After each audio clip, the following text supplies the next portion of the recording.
2 Timóteo 2, 3 e 5, a carta de 2 Timóteo, fala assim: Tu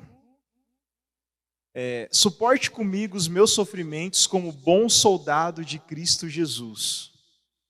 Nenhum soldado se deixe envolver pelos negócios da vida civil, já que deseja agradar aquele que o alistou. Semelhantemente, nenhum atleta é coroado como vencedor se não competir de acordo com as regras. E aí ele fala muito de soldado, né? De que nós fazemos parte de um exército e a gente vive em guerra, né?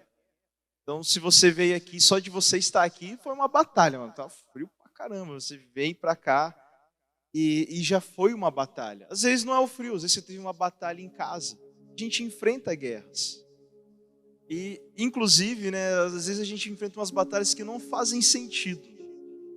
Você conseguiu pegar a imagem, Du?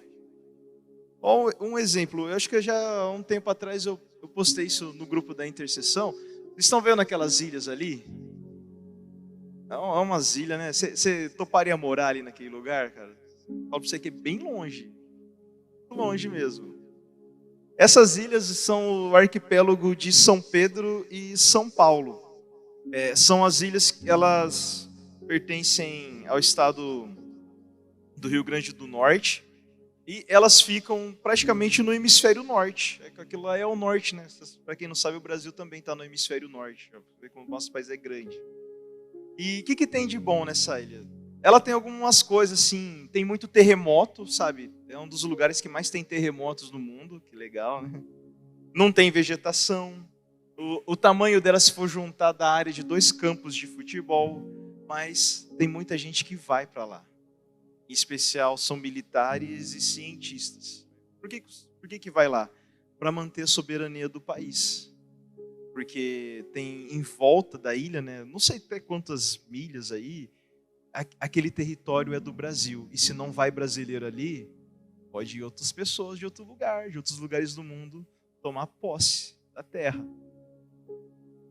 Então, é para evitar problemas. Então, o Brasil ele toma posse ali.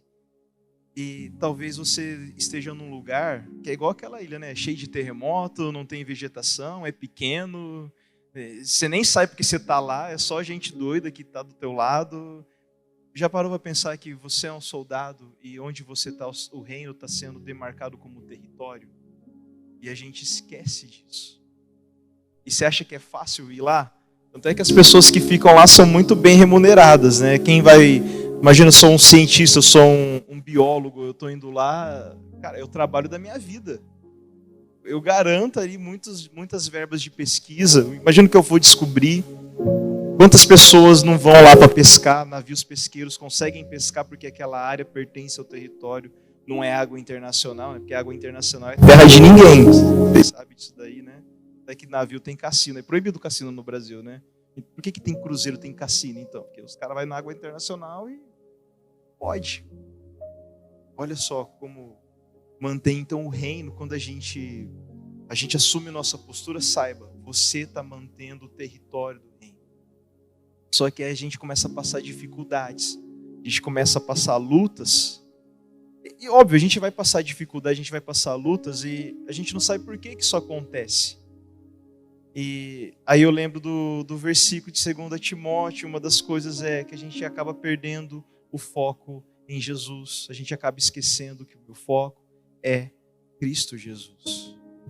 A gente está aqui é porque Jesus, a gente crê que Jesus, ele veio, ele é o Filho de Deus, ele é encarnado. A gente pôde ver Deus através de Jesus e ele morreu e ressuscitou ao 3º dia. Às vezes a gente esquece disso. Pô, Jesus veio e ele ressuscitou e a gente vai ressuscitar com ele. Se nós estamos aqui, é porque ele veio e ele nos mantém. E aí a gente acaba fazendo as coisas da vida. A gente ora tanto por um trampo, tanto por um trabalho, a gente consegue trabalhar. Aí você fala, pô, mas que lugar difícil, Jesus, que trampo complicado. Ou você ora por uma família, você tem família, aí começa a vir os problemas, aí, Senhor, que família, como tudo é complicado. E a gente acaba esquecendo que Deus nos coloca em lugares estratégicos. Deus nos põe. Então, saiba que o lugar que você está é um lugar estratégico. Mesmo que você se sinta sozinho, é um lugar estratégico. Porque os brasileiros que vão ali, gente, acho que não dá nem meia dúzia de pessoas, mas elas estão num lugar estratégico. E elas recebem por isso. E o Senhor, Ele nos dá recursos para nós vivermos nesse lugar estratégico.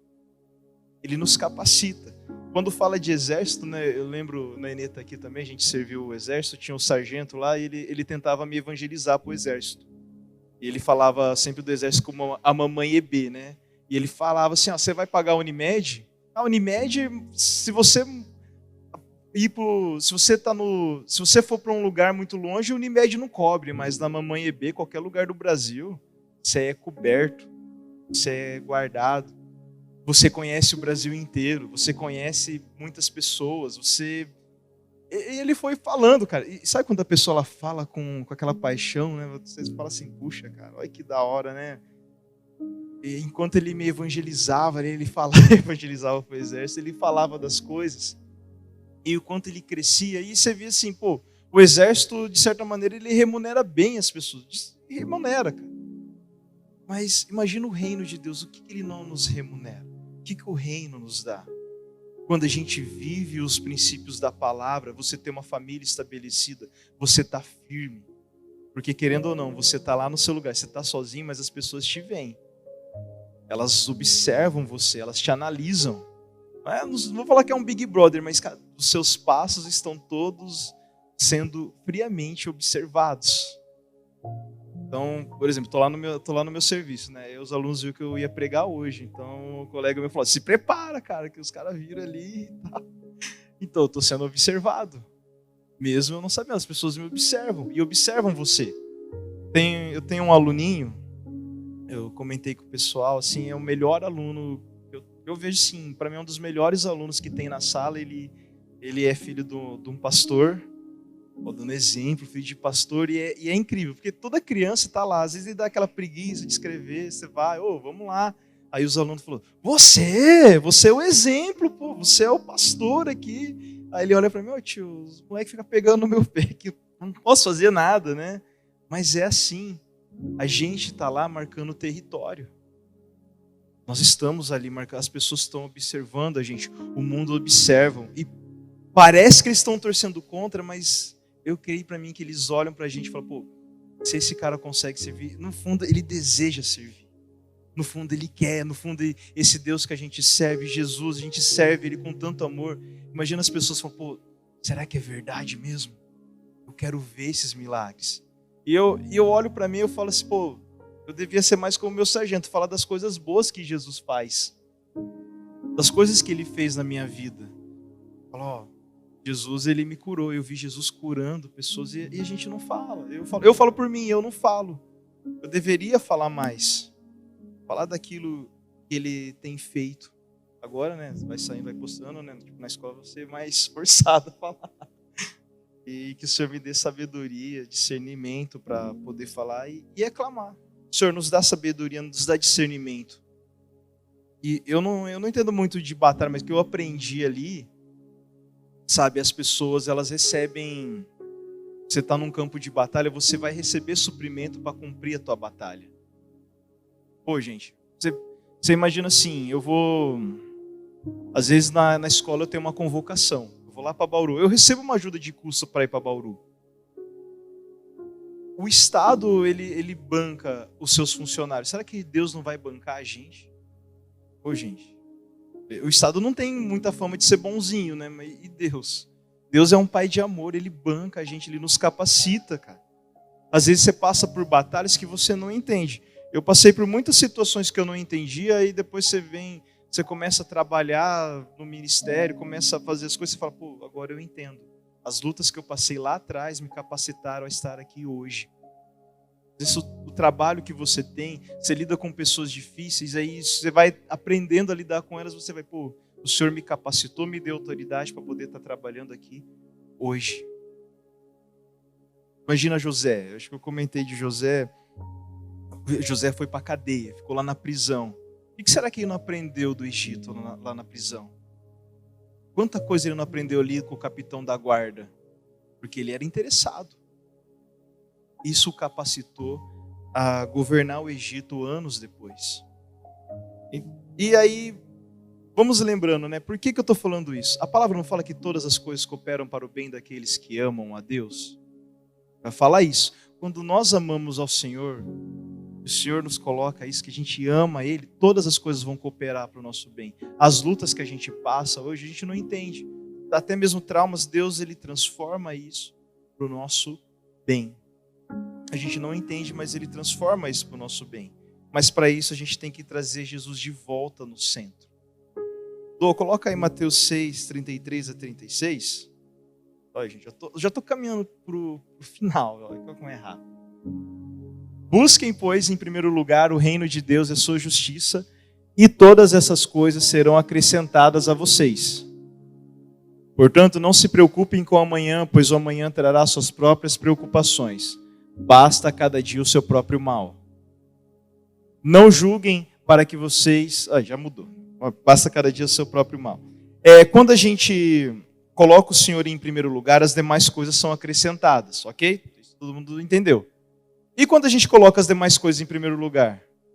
A gente não consegue o reino e a gente perde isso. É uma coisa que me intriga, né? O reino ele tem essas dualidades, né? É dualidade, né? Dualidade, né? Tipo o homem quando ele comeu o fruto. A promessa é o quê? O fruto da ciência do bem e do mal. Mano, a gente não sabe o que é bem e o que é mal até hoje. Quantas coisas... Eu lembro... Você vai vendo a ciência, há uns anos atrás falava que ovo faz mal. Hoje o ovo faz bem. Banha de porco faz mal. Hoje faz bem. Óleo era bom. Hoje ele é mal. Sabe, cara, até hoje o que é bem e o que é mal. Olha que enganação. Rapaz, foi tapeado. E aí a gente busca as demais coisas. Eu vou conquistar as coisas, eu vou me afirmar. Aí a hora que você pega as demais coisas, você sabe que falta algo aqui. E aí você perde as demais coisas e você perde o reino. Porque se tem uma coisa que vai estar sempre firme é o reino de Deus. Quando a gente coloca... Você quer se livrar do Rivotril, quer se livrar de depender de remédio, coloca o reino de Deus em primeiro lugar. É difícil, eu estou falando para vocês, é difícil para mim também, porque a gente recebe umas duras também, a gente começa a construir casa, fazer as coisas, né? Aí você acaba distanciando do reino de Deus. Aí você vê, não discipulava mais, não corre mais atrás, ou já começa a diminuir na oração, e o reino de Deus vai ficando distante, e a ansiedade vai aumentando. Tá claro? Vocês estão... É difícil, gente, é difícil porque são coisas que a gente vive no Espírito, a gente precisa do Senhor para poder fazer isso. Às vezes eu percebo que a obra de Deus, sabe, quando um pai chama o filho para lavar o carro, imagina o Lucas ali, ele vai chamar o Daniel para lavar o carro. Vocês acham que vai dar bom? Vai dar trabalho, cara. E eu sinto assim, Deus, eu sou uma criancinha tentando fazer algo, mas Ele me chamou para fazer. Porque Ele quer que eu esteja perto. Porque eu vejo que quando o Senhor nos chama é para conhecer Jesus. É saber quem Ele é. É conhecê-lo, e quando eu conheço Ele de verdade, eu o faço conhecido. Quanto mais eu conheço a Jesus, mais as pessoas que estão à minha volta o conhecem. E é por isso que Deus aí nos leva a lugares que a gente não entende, para que os outros possam ver o reflexo de Cristo em nós. Paulo, ele foi levado a Roma e ele pregou para a guarda pretoriana. Você sabe o que era a guarda pretoriana? E a gente, que legal, guarda pretoriana. Era só os caras que muitas vezes tiravam impérios.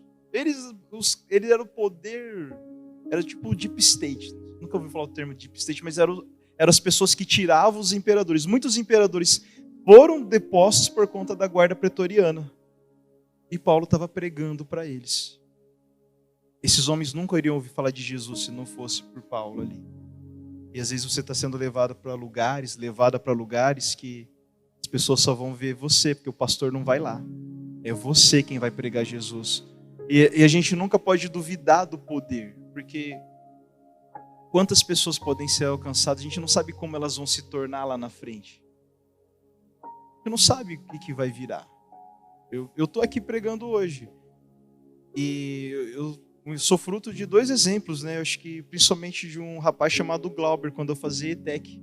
Ele trabalhava no supermercado, né? E E ele voltava sempre feliz, cara. Ele sempre chegava feliz, ele chegava atrasado.